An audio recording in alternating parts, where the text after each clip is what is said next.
All right, guys, welcome back. Sort of. You don't really start school until next week, but I just wanted to do a little explanation about this video that I'm in the process of making. It's a 1964 Comet, Ford Comet, and it's got a 65 front end on it. It's a nostalgia dragster running, I think it runs an A gas class.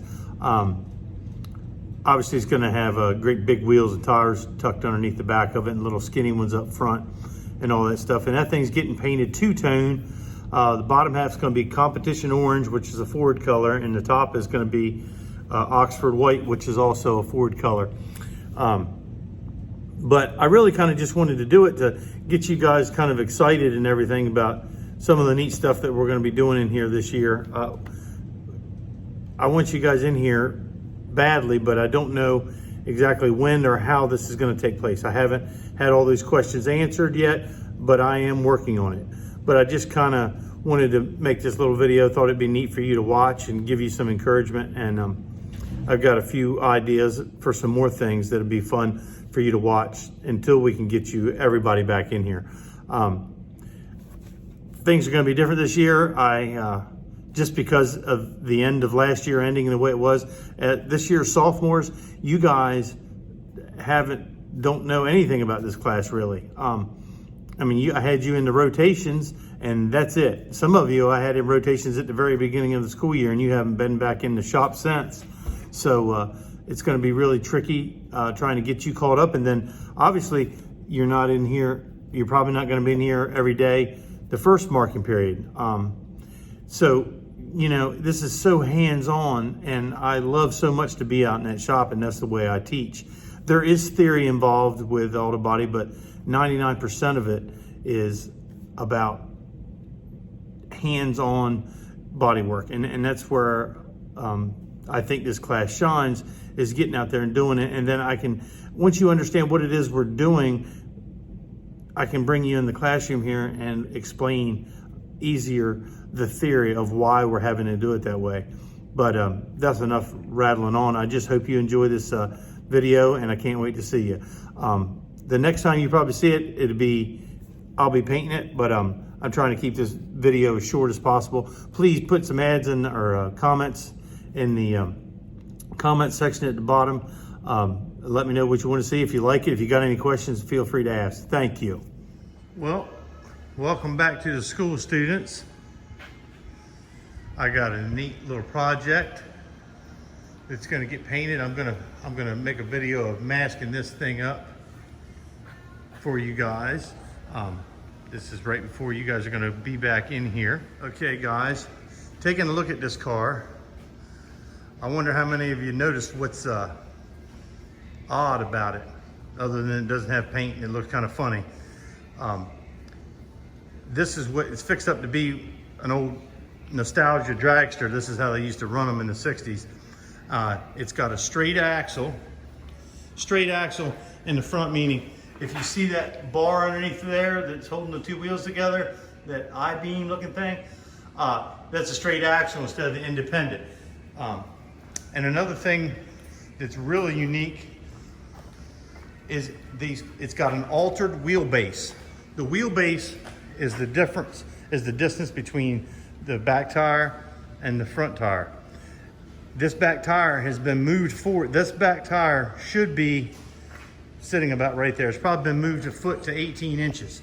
They did that for weight transfer, so when you would accelerate on the gas, the car would tend to squat a little more and get more traction. Today's tires and tire compounds are so sticky that you don't need that advantage. But it wasn't always the case, especially not back in the 60s. All of the body work was done by another speed shop, and it's got a roll cage installed, and everything on it is set up to be nostalgic. It's a really neat car. But he's brought it in here to us, and I was gonna have, my seniors were gonna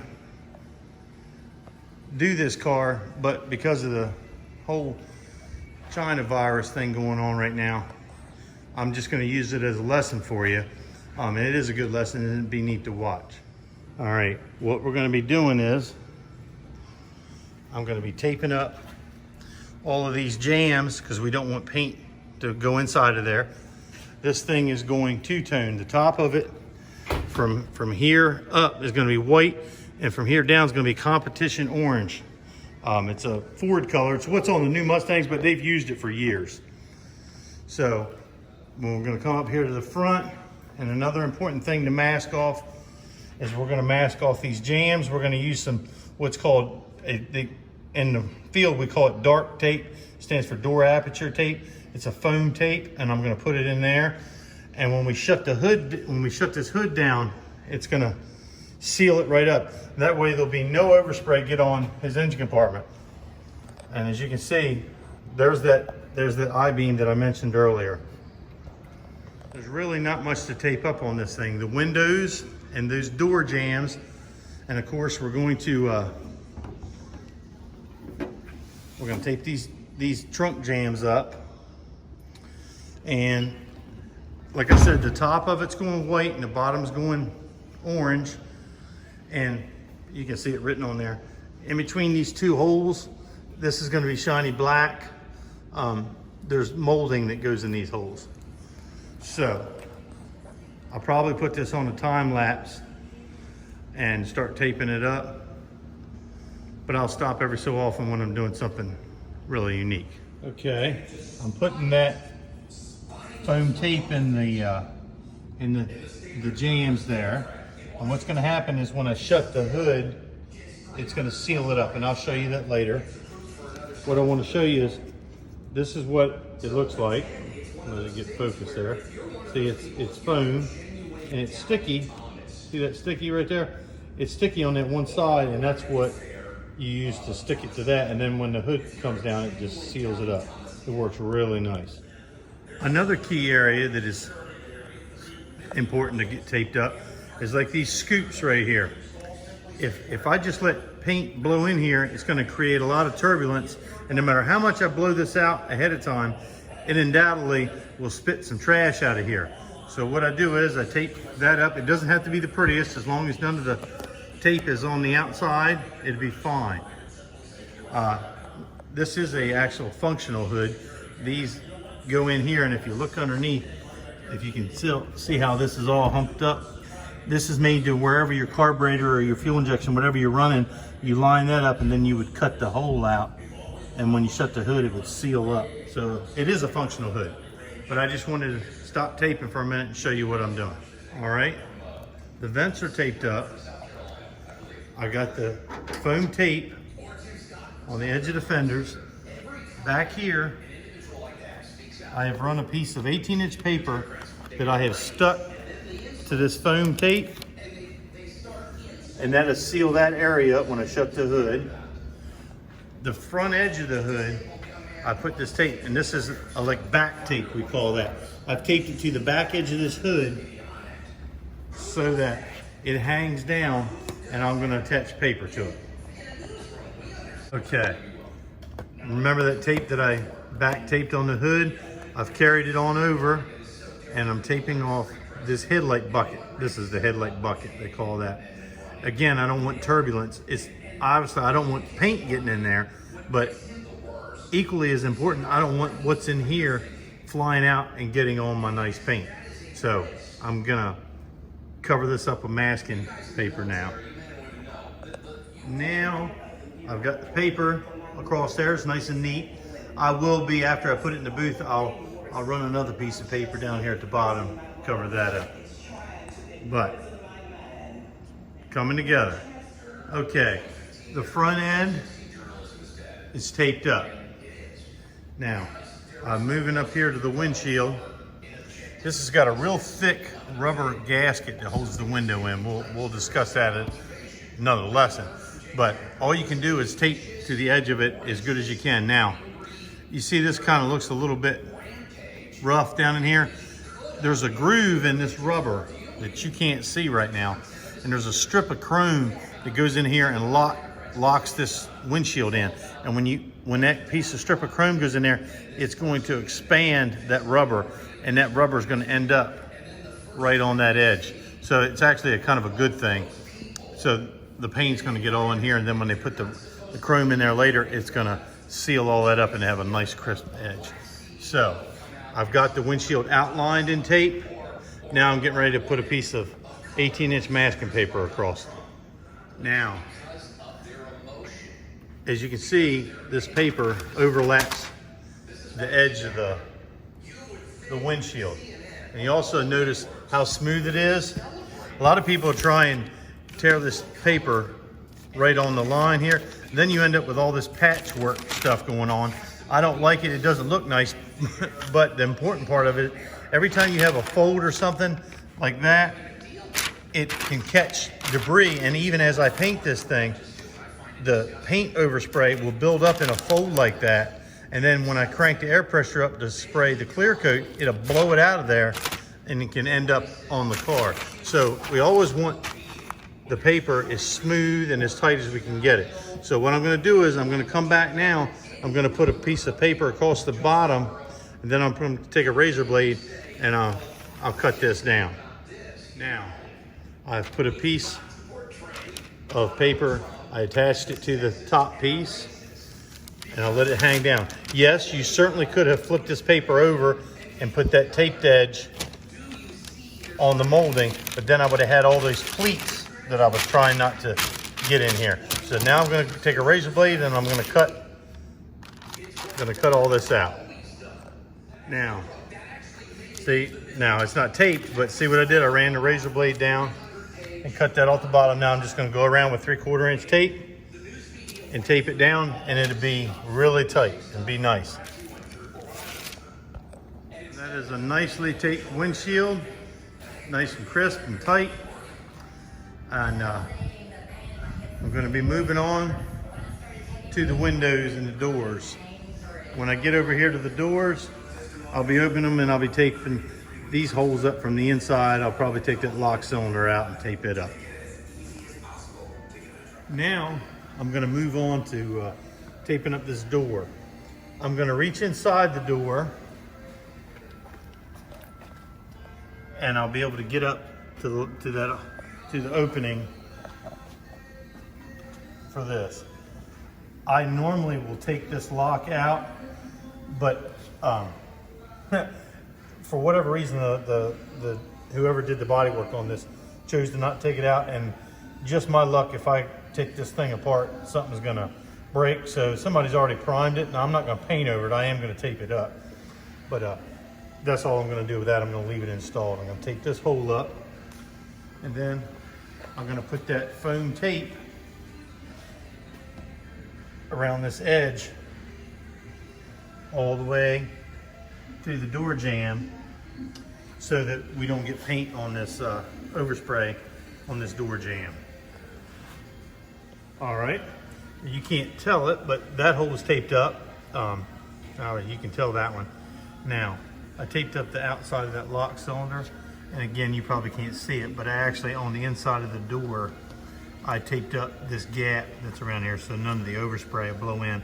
And in this case, it's not so much that I'm worried about getting paint blowing inside there. I don't want, because that is actually inside of here. Now it could get on the bottom of this glass, but more importantly, I'm trying to keep any trash from the inside of that door blowing out of here and landing on the door. Okay, I'm doing something a little bit different.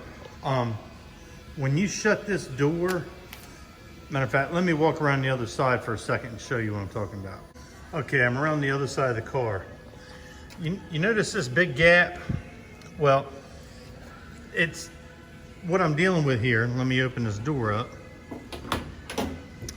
They have already painted, somebody's already painted the top of this door shiny black. Now this car's going white, but they want this top section of the door shiny black. So what I'm getting ready to show you on the other side, I've taped this up with tape rather than that foam tape, and I've draped a piece of paper. I'm draping the paper all the way down. I'll show you why when I get back around there. Okay, you see what I've done? I've taped up the jamb with regular masking paper or masking tape, and I've taped up the top of this door and put a piece of masking paper here. What that does is, I showed you how sloppy and how big this gap is at the top of the door. if I were to use that foam tape, I'm afraid it wouldn't be big enough. And since this is getting painted white, that white paint would fall in here and land all on this black paint. So I kind of had to change my plans. Okay, the inside of that door I've got taped up. It's pretty positive. There's not going to be any black paint or white paint get on this shiny black under there. Remember, that's what the inside of the door looks like. Now, this is that foam tape, and I normally use it on the jambs here, but if you'll notice, if you look down here, not me, but the guy who did the body work, and there's nothing wrong with it, he sanded the paint off in here. And if I use that foam tape here, that won't get painted. So I stepped inside here. There's a seam, there's a body seam right in here, and I just ran the tape up there like that, and it'd be a nice crisp edge. And another thing I noticed, the other guy did a nice job of sanding, but I've got to come back with a little bit of sandpaper and feather edge. You guys remember what feather edge means, so you can't feel it right now. Matter of fact, you may even be able to hear, yeah, hear that. It's getting hung up on there, so I'm going to feather edge that out along there.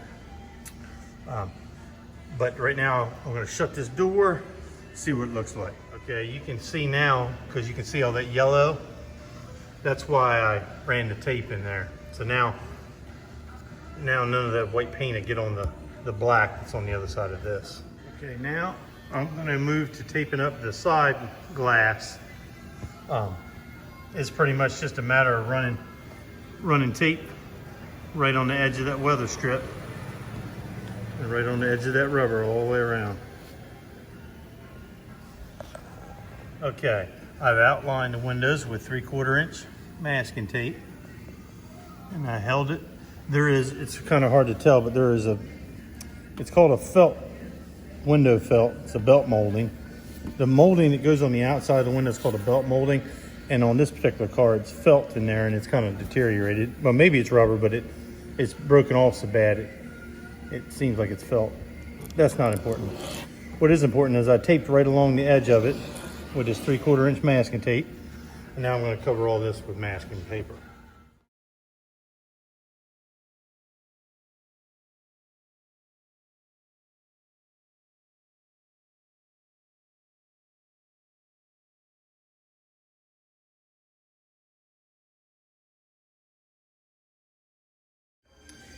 Now, since I had that on time lapse, I'm moving pretty fast, but you could probably make out that I put the paper on and I held it upside down, meaning the tape was on the bottom piece. I did that on purpose. That way I could cut with a razor blade this edge. If I'd put it right side up, then I would have had it hanging all off here. It was just easier to do it, putting it, that's just the way I do it. You don't have to do it that way, but it just works well for me. And then I use a razor blade because that keeps this paper all nice and tight. You see how that's good and firm. It keeps the turbulence from having a bunch of folds in the paper. Now I'm going to move on and tape up this piece of chrome. Now I'm going to tape up, I'm going to outline the back glass. If you remember earlier when I was doing the windshield, I was talking about the chrome molding that goes in here.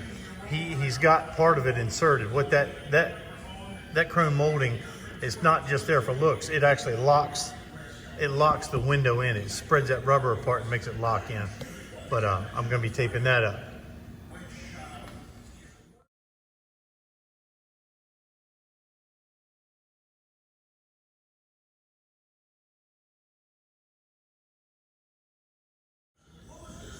Okay, now that it's all outlined, I'm going to continue with the 18-inch masking paper just like I've done on the other windows.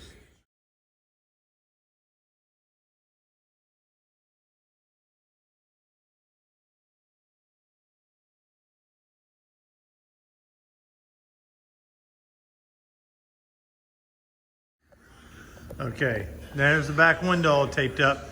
Now you may have noticed or caught wind of it. This corner's peeling up. That's because they just put this glass in, and a lot of times, I don't know what this glass installer used. A lot of times they'll use soapy water. Between the soapy water on the rubber and the humidity that we got out here, it's peeling up, but it's not a problem because when I get it in the booth, I'm not gonna keep pushing it back down until it's in the booth, ready to be painted. And then I'll wipe it down with a little lacquer thinner or something, and I'll stick it down. So, but other than that, it's turning out real nice. I'm probably gonna leave this side untaped until it's in the booth because I gotta be able to open the door and push it in there. I probably will tape up this quarter glass. That's called a quarter glass. And I'm getting ready to tape up inside the trunk. That's the next thing I'm gonna do. While I got the trunk open, I'm gonna tape up those tail lights from the inside. All right, I taped up this trunk a little different because not everybody has that foam tape. This works just as well. And in this case, I think it might have even done a better job. I just used masking paper to tape up the edges. What I did down here is I came and I just formed a nice straight line that followed the contour. This jam's not painted very well. I may have to, the owner of this car may want me to fix that a little later on, but for right now, I just taped it up with a nice straight line because see, when this trunk comes down, it's gonna overlap this. And this section right here is gonna be painted black. There's a lot going on back here, but I just wanted to take a minute to show you, you don't need that fancy foam tape to do a good job. I will be hanging another piece of paper in here. Just right now, I got the stick in the way. So I'm gonna set this camera down and finish taping it up and shut the trunk. Okay, one final look of the trunk before I shut it. Okay, guys, this is proof that even the boss makes mistakes sometimes, or the instructor. I had to pull this piece of paper off. No, I'm gonna be able to put it right back because I forgot to tape up all those holes in the side. And of course the tail lights, but I had that. You got to do that again so we don't get paint doesn't come in here, but also so that the debris that's in this trunk or maybe in this trunk doesn't make it through to the outside. So now they're all taped up. All right. It's in the booth. 99% taped up.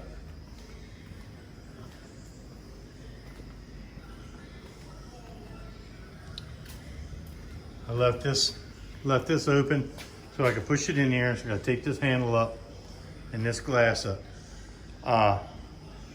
Next time I'm in here, I'm gonna go around and back tape the lip of this and hang paper down so I don't get overspray. And again, to keep trash and everything from blowing out into the paint job, I'm gonna do that at all four wheels. This is a downdraft booth, so the overspray goes straight down, which helps tremendously anyway. But I'm gonna turn this into a little video and get it posted as soon as I can. And then I'm gonna do another one when I start painting on it.